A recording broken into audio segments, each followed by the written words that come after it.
Today is the 34th week in Ordinary Time, Monday, the feast of Miguel Pro, a Jesuit martyr in Mexico. A reading from the Holy Gospel according to Luke. Glory to you, O Lord. When Jesus looked up, he saw some wealthy people putting their offering into the treasury, and he noticed a poor widow putting in 2 small coins.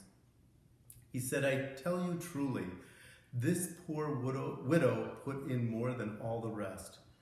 For those others have all made offerings from their surplus wealth, but she from her poverty has offered her whole livelihood."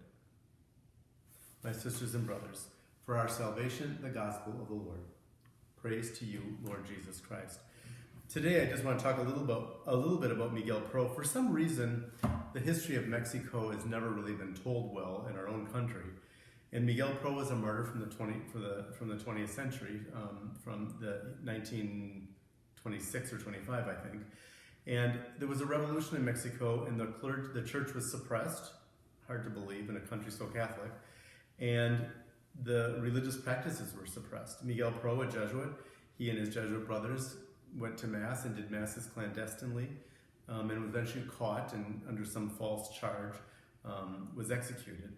And his last words were, he put his hands in the shape of the cross and said, "Viva Cristo Rey," "Viva, long live Christ the King." As we know, yesterday we celebrated the great feast of Christ the King. And in that feast we celebrate that temporal kings and leaders, secular kings and leaders, should never have our heart. We can listen to them, some are really good, some are less good, but they shouldn't be the ones that we're committed to.